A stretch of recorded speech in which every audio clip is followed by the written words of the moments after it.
Dear students, we are concerned with accounting for liquidation of companies, and we are taking practical problem on it. So see the problem.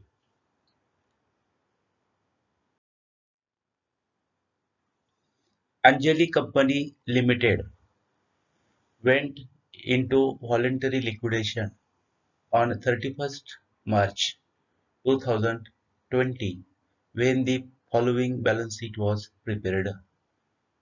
Balance sheet as on 31st March 2020.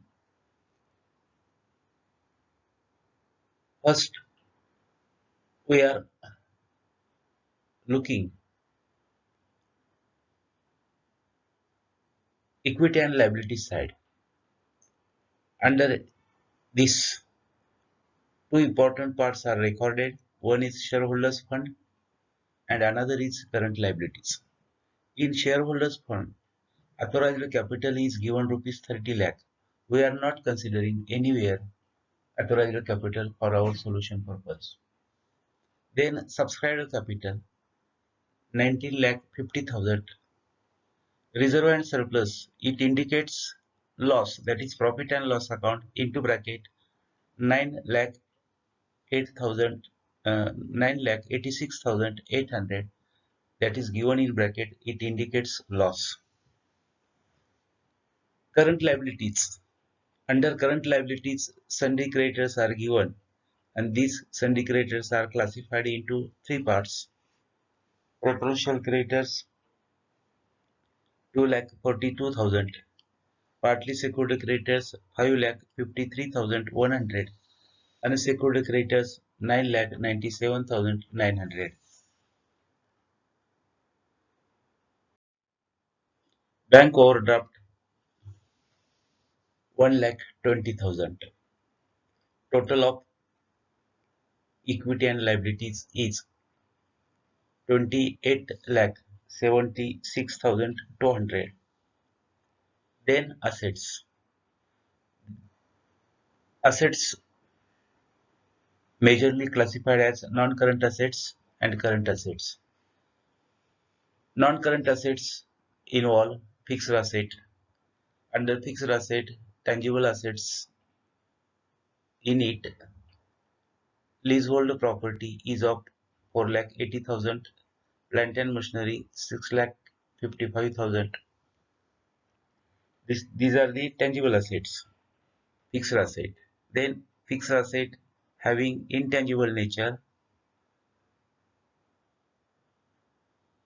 goodwill rupees 5 lakh.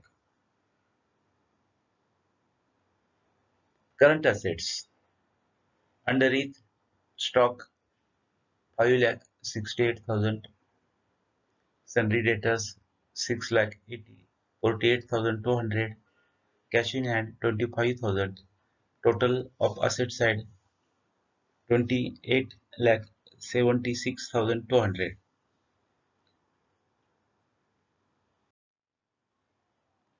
The liquidator realized the assets as follows. Leasehold property, which was used in the first instant to pay partly secured creditors pro rata, 3 lakh 50,000. Plant and machinery, rupees 5 lakh 10,000. Stock, rupees 3 lakh 90,000. Sundry debtors, rupees 5 lakh 85,000. Cash, rupees 25,000. The expenses of liquidation amounted to rupees 10,000, and liquidator's remuneration was agreed at 2.5% on the amount realized and 2% on the amount paid to unsecured creditors, including preferential creditors. Prepare liquidator's final statement of account.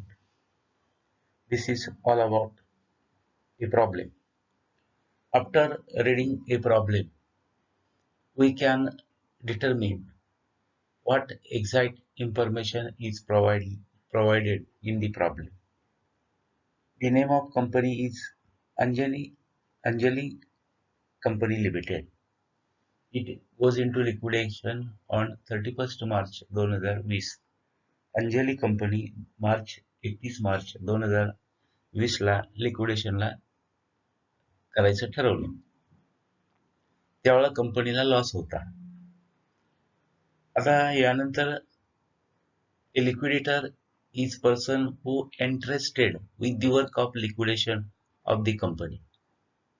म्हणजे company बंद झाल्यानंतर ज्या कंपनीच्या asset असतात त्याची विक्री करण्याची जबाबदारी ही लिक्विडेटरकडे ट्रान्सफर होते आणि पेमेंट देण्याची पण जबाबदारी लिक्विडेटरकडे ट्रान्सफर होते.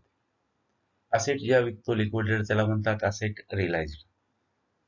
आता इथं सांगितलेलं आहे की अनसेक्युर्ड क्रेडिटर्सला जे पैसे दिले त्याच्यावर कमिशन. आता प्रॉब्लेम मध्ये सांगितलंय अनसेक्युर्ड क्रेडिटर्स इन्क्लुडिंग प्रेफरन्शियल क्रेडिटर्स. जरी प्रॉब्लेम मध्ये सांगितलं नाही तरी लक्षात ठेवणार अनसेक्युर्ड क्रेडिटर्स इन्क्लूड प्रेफरन्शियल क्रेडिटर. की अनसेक्युर्ड क्रेडिटर्स मध्ये प्रेफरन्शियल क्रेडिटर्स येतात. त्यामुळे रेम्युनरेशन कॅल्क्युलेट करताना हे लक्षात घेणार. आता लिक्विडेटरला त्याच्या कामाचा मोबदला दिला. एक दिला 2.5% असेट रिअलाइज्डच्या आणि 2% अनसेक्युर्ड क्रेडिटर्सला जी रक्कम दिली त्याची. आता इथं आपल्या लक्षात एक गोष्ट येते की ज्या पार्टीचा उल्लेख करतात की या पार्टीला पेमेंट दिलं याच्यात इतक्या टक्के कमिशन रेम्युनरेशन, तिथं साधारणपणे आपलं ॲन्सर क्लोज होतं. तिथपर्यंत पैसे पुरतात. पण 100% आपण त्यावेळेला देतोय पैसे का कमी देतोय ते वर्किंग नोट केल्यानंतर समजतं. आता solution. Anjani company limited. Liquidators final statement of account.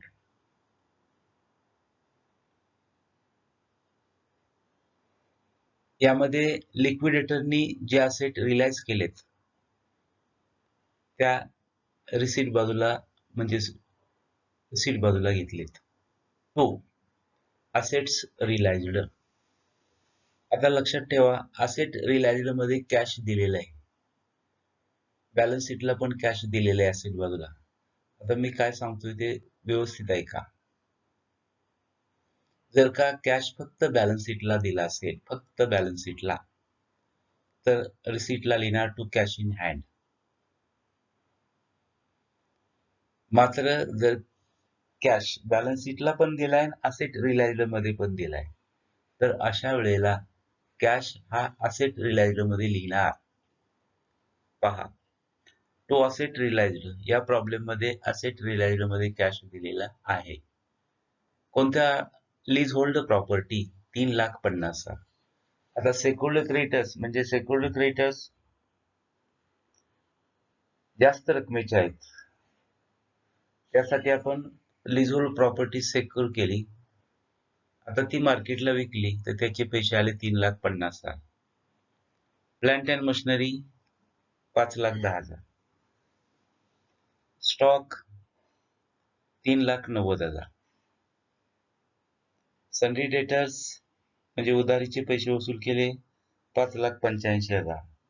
Cash 25,000. या सर्वांची बेरीज 18,60,000.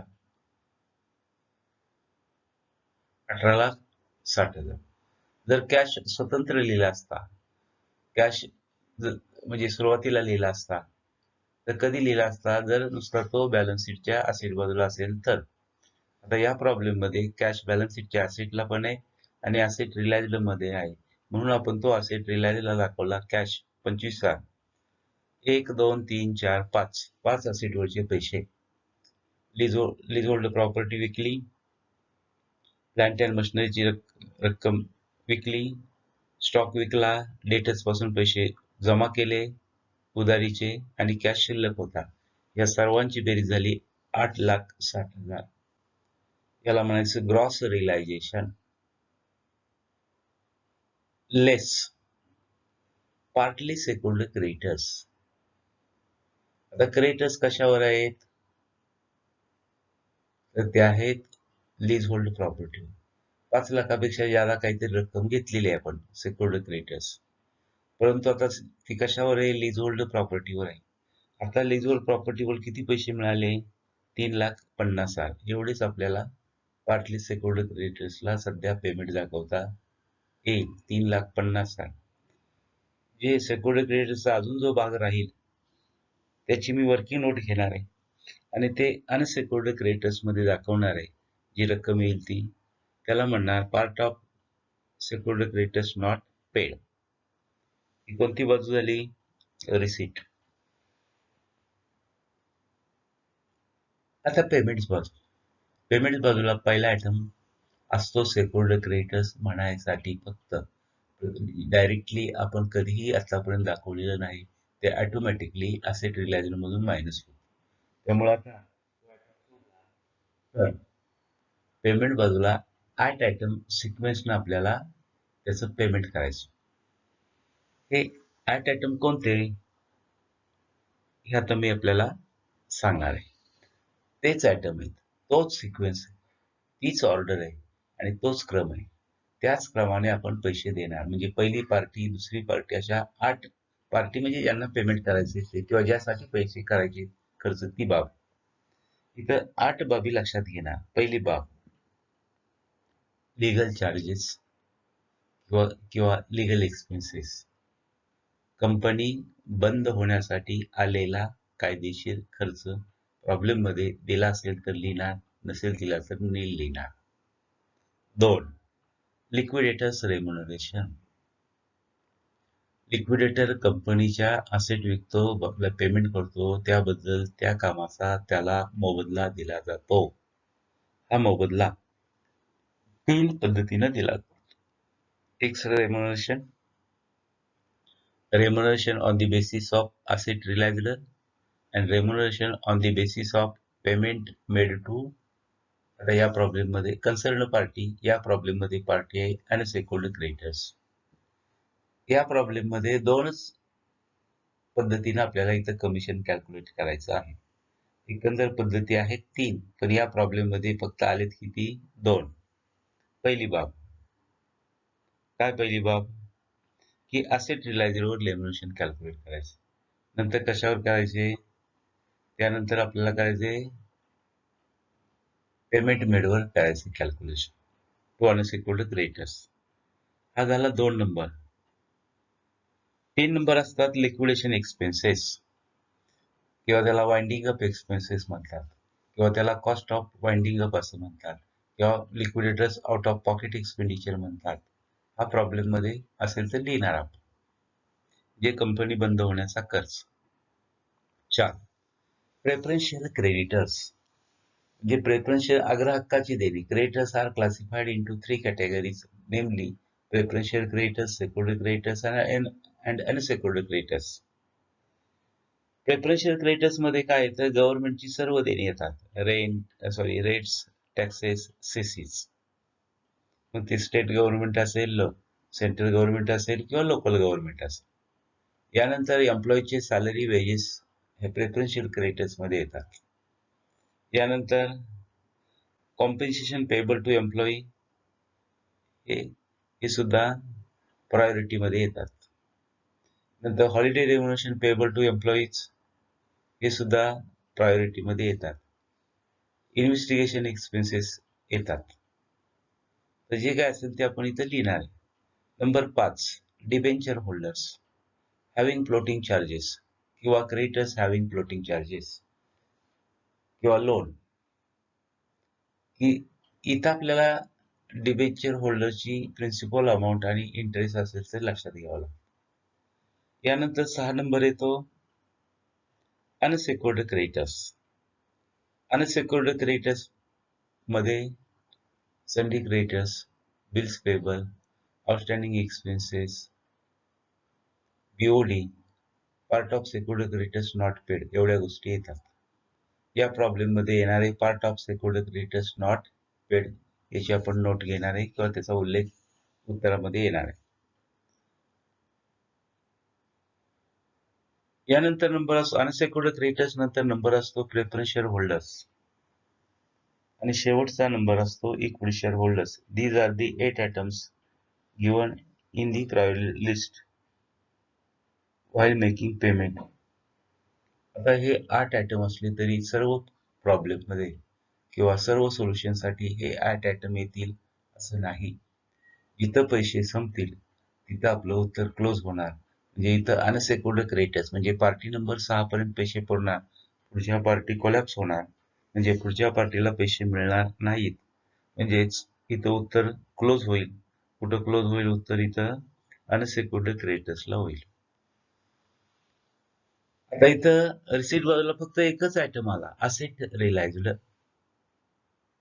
म्हणजे सरप्लस नाही,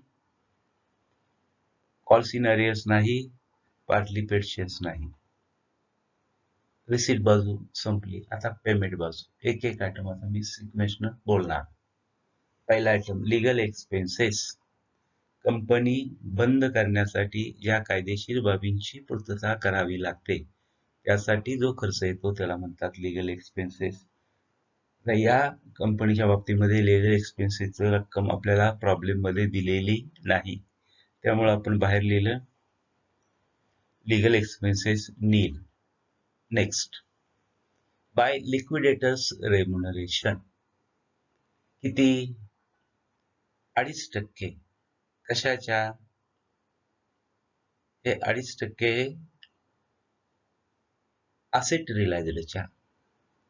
आता इथं दोन प्रकारे आपल्याला दोन फिगर दिसतात. एक ग्रॉस फिगर दिसते असेट रिअलाइजची आणि एक नेट फिगर दिसते. ग्रॉस फिगर आहे 18,60,000, नेट फिगर आहे 15,10,000. इथं कन्सिडर करताना आपण ग्रॉस फिगर करणार, म्हणजे 18,60,000च्या 2.5% 46,500. नंतर अनसेक्युर्ड क्रेडिटर्सना जी रक्कम दिली त्याच्या 2%. आपण एक वाक्य अधोरेखित करून ठेवूया, लक्षात ठेवूया. अनसेक्युर्ड क्रेडिटर्स इन्क्लूड प्रेफरन्शियल क्रेडिटर्स. म्हणजे अनसेक्युर्ड क्रेडिटर्स ज्या वेळेला सांगतील त्यावेळेला प्रेफरन्शियल क्रेडिटर्सवर देखील कमिशन न सांगता आपण कॅल्क्युलेट करणार. म्हणजे इथं अनसेक्युर्ड क्रेडिटर्स असतील तर 2 वेळा कमिशन कॅल्क्युलेट करणार, एक प्रेफरन्शियल क्रेडिटर्सवर आणि एक ऍक्च्युअल अनसेक्युर्ड क्रेडिटर्सना जी रक्कम दिली त्याच्यावर. कधी कधी प्रॉब्लेम मध्ये हे सांगत नाहीत तरी देखील अनसेक्युर्ड क्रेडिटर्स म्हटलं की प्रेफरन्शियल क्रेडिटर्सची रक्कम कमिशन कॅल्क्युलेट करताना विचारात घेणार. फक्त जर का प्रॉब्लेम मध्ये specific instruction is given in the problem, जर विशेष अशी सूचना दिली तर मात्र त्याने असं म्हटलं एक्सक्लुडिंग प्रेफरन्शियल क्रेडिटर्स, अशाच केसमध्ये आपण कमिशन कॅल्क्युलेट करताना प्रेफरन्शियल क्रेडिटर्स घेणार नाही, अन्यथा घेणार. म्हणजे इथं प्रेफरन्शियल क्रेडिटर्स आहेत 2,42,000, याच्या 2% 4,840.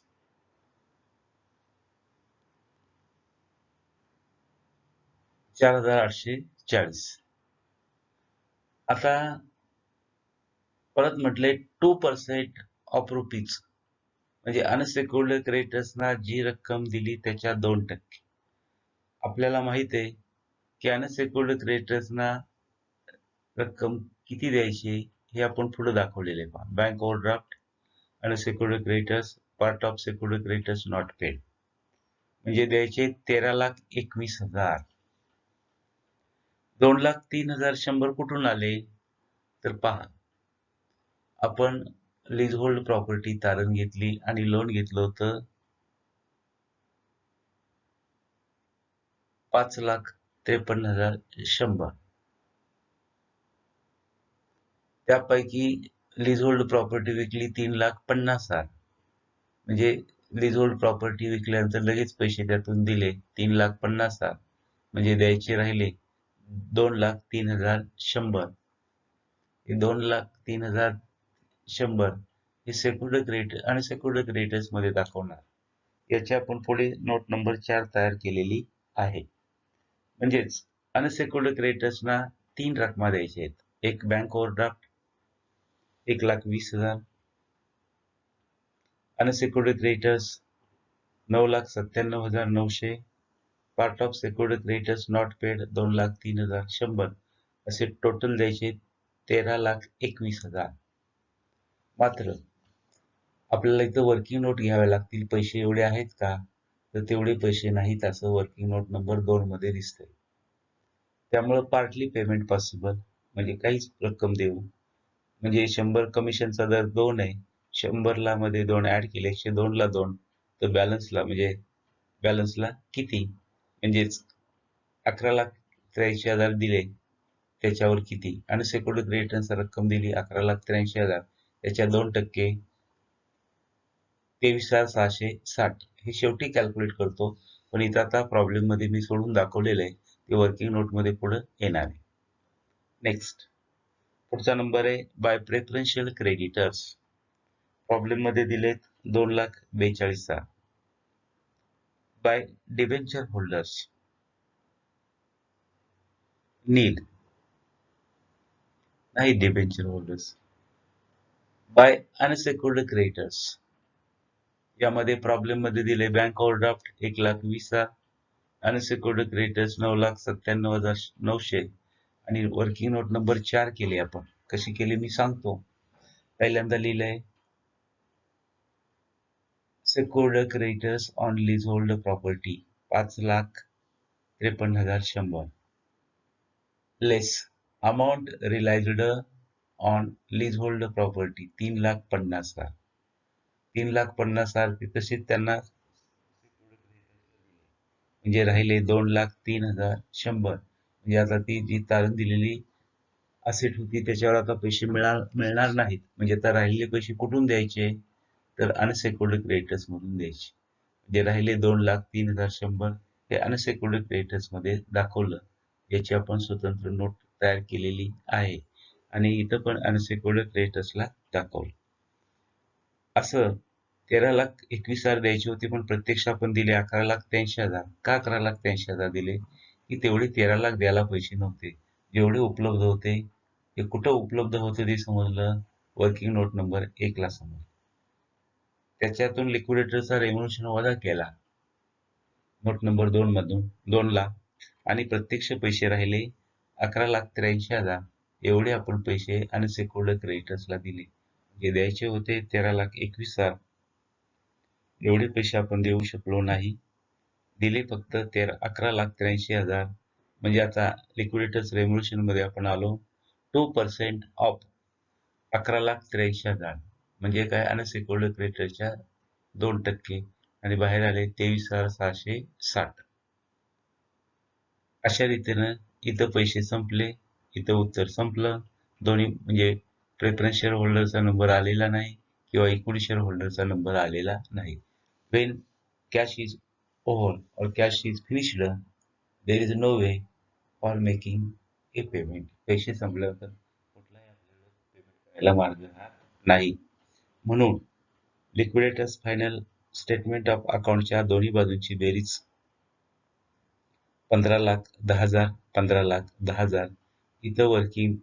इथं सोल्युशन संपलं. तरी देखील आपण पुढे 4 वर्किंग नोट घेतलेल्या आहेत. पहा पहिली नोट, बॅलन्स अवेलेबल म्हणजेच कॅश अवेलेबल. रिसिप्टची टोटल केली 15,10,000 आणि पेमेंटची बेरीज केली कुठपर्यंत? ज्या पार्टीचा नंबर आलाय म्हणजे अनसेक्युर्ड क्रेडिटर्सना पैसे द्यायचे त्याच्या मागची पार्टी म्हणजे डिबेंचर होल्डर्स. हे पेमेंट लिहिताना अनसेक्युर्ड क्रेडिटर्सला जी रक्कम दिली त्याच्या 2% आपण इथं कॅल्क्युलेट करून ठेवलेलं आहे. फक्त अनसेक्युर्ड क्रेडिटर्स 2% कॅल्क्युलेट करून ठेवलेलं आहे.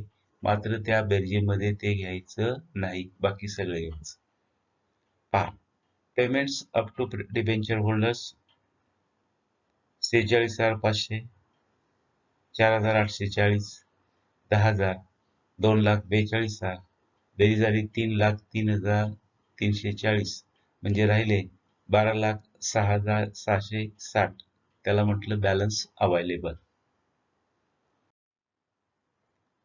आता बॅलन्स अवेलेबल पैसे द्यायचे त्याच्यापेक्षा कमी आहे, त्यामुळे आता लिक्विडेटर्स रेम्युनरेशन.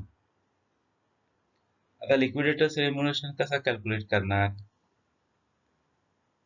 तर 100 मध्ये कमिशनचा दर ऍड करणार. 100 प्लस 2, 102 ला 2.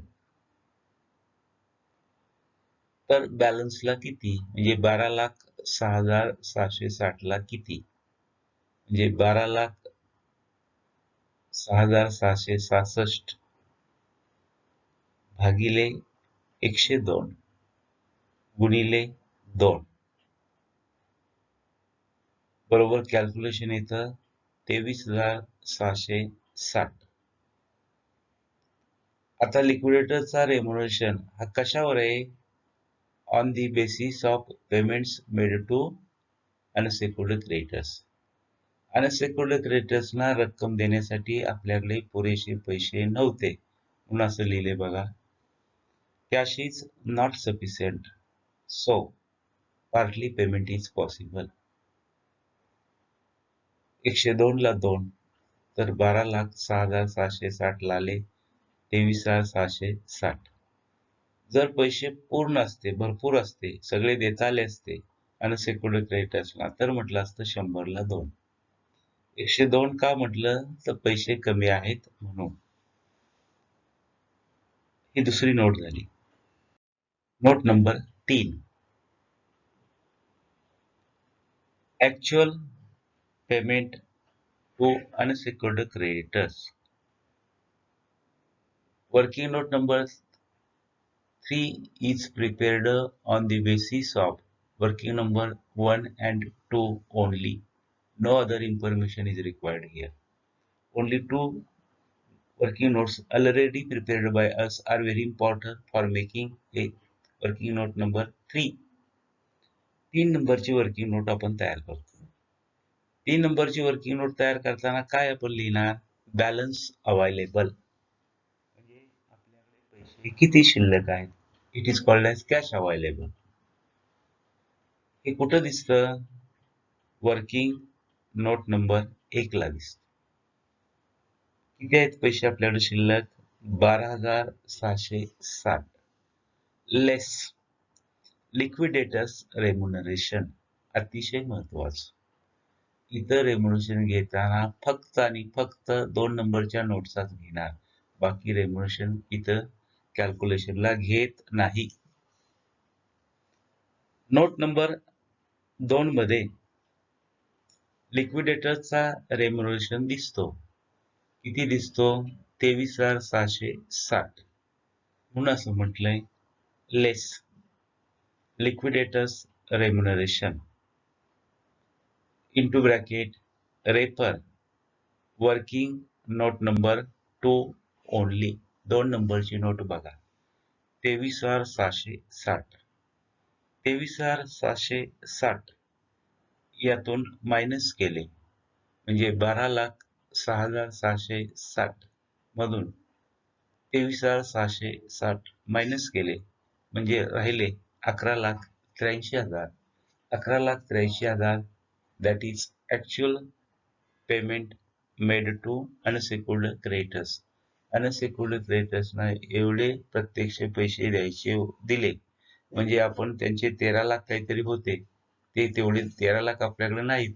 13 लाख समथिंग आहेत आपल्याकडे म्हणजे आता आपण त्यांना फक्त दिले किती? दिले फक्त 11,83,000 म्हणजे पार्टली पेमेंट इज पॉसिबल. यानंतर note number 4 part of secured creditors not paid. हे आपल्याला अनसेक्युर्ड क्रेडिटर्स मध्ये दाखवण्यासाठी आपण रक्कम शोधली. पहिल्यांदा partly secured creditors on leasehold property 5,53,100 एवढे आपण पैसे द्यायचे होते क्रेडिटरचे. त्यासाठी आपण तारण दिली होती लीजहोल्ड प्रॉपर्टी. ती लीजहोल्ड प्रॉपर्टी लिक्विडेटरनं विकली 3,50,000 म्हणजे ते 3,50,000 आपण पार्टली सेक्युर्ड क्रेडिटर्सला दिले म्हणजे 5,53,000 गेले 3,50,000 म्हणजे राहिले 2,03,100.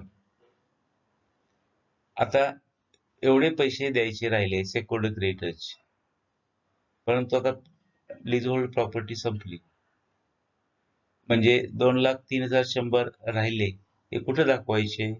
त्याला काय म्हणायचं?